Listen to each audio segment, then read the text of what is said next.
Renungan Harian, Bugar Selamanya, oleh Gregory R. Wise. Selamat pagi, saudara-saudari terkasih. Mari kita mulai hari ini dengan mendengarkan firman Tuhan. Biarlah setiap renungan yang kita baca menjadi pelita bagi langkah kita, dan membawa damai dalam setiap hal yang akan kita lakukan hari ini. Judul renungan hari ini sumber penyembuhan yang sebenarnya. Pada tahun ke-39 pemerintahannya, Asa menderita sakit pada kakinya yang kemudian menjadi semakin parah. Namun dalam kesakitannya itu ia tidak mencari pertolongan Tuhan, tetapi pertolongan tabib-tabib. Kemudian Asa mendapat perhentian bersama-sama nenek moyangnya, 2 Tawari 16 ayat 12 dan 13.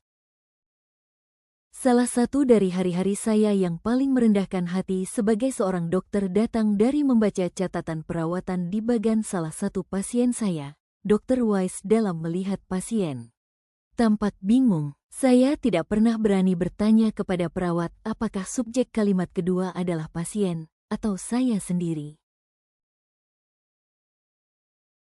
Tentu saja pengobatan menjadi semakin bertambah kompleks dan canggih. Banyak orang berpikir bahwa dengan teknologi luar biasa saat ini, sebenarnya tidak ada seorang pun yang harus mati sebelum waktunya. Bahaya yang dokter dan penyedia layanan kesehatan lainnya hadapi adalah tergoda untuk memerayai bahwa adalah pil dan mesin-mesin itu yang menyelamatkan nyawa, bukan Tuhan.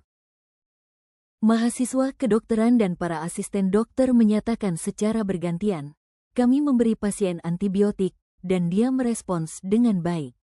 Mereka terkadang gagal mengingat bahwa selama ribuan tahun sebelum penemuan antibiotik, pasien sering sembuh dari pneumonia. Kekuatan penyembuhan alami tubuh dan campur tangan Tuhan jarang dipertimbangkan. Dokter mungkin percaya bahwa gelar Master Ilahi mereka adalah pengganti iman dan doa. Demikian pula, pasien mungkin mencurahkan lebih banyak keyakinan, kepercayaan, dan uang untuk perbaikan cepat yang dijanjikan oleh mesin mahal dan sihir pil daripada apa yang mereka lakukan dalam hidup yang benar, pola hidup sehat, dan kekuatan ilahi.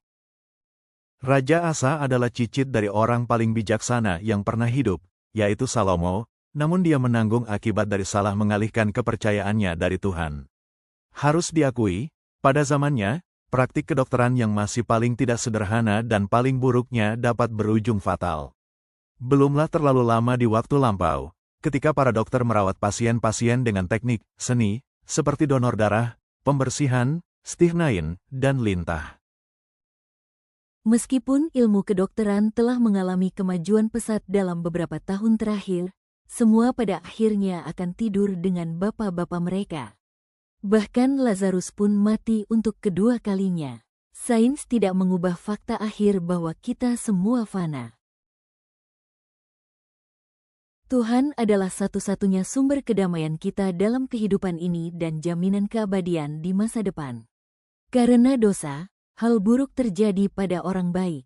Meskipun ada ali-ali dan anak panah yang begitu dahsyat, yang mungkin menimpa kita, keyakinan kita akan kasih dan pemeliharaan Tuhan tidak boleh tergoyahkan. Semoga kita mengingat untuk memberikan segala pujian, hormat, dan kemuliaan kepada sumber kesembuhan dan keamanan kita yang sejati, yaitu Sang Dokter Agung.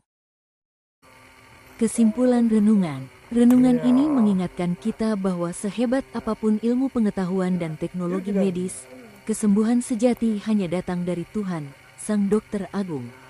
Kita tidak boleh menaruh kepercayaan utama pada manusia, obat, atau mesin, melainkan kepada Allah yang memberi kehidupan dan kuasa untuk menyembuhkan. Seperti Raja Asa yang gagal karena mengandalkan manusia, kita pun diingatkan untuk tetap menjadikan Tuhan sebagai sumber pengharapan, kedamaian, dan kekuatan kita, baik dalam sakit maupun sehat. Segala pujian dan kemuliaan hanya layak baginya, Sang Penyembuh sejati. Doa hari ini, ya Tuhan, kami memuji, menghormati, dan mengagungkan Engkau sebagai sumber kesembuhan dan kenyamanan kami yang sesungguhnya.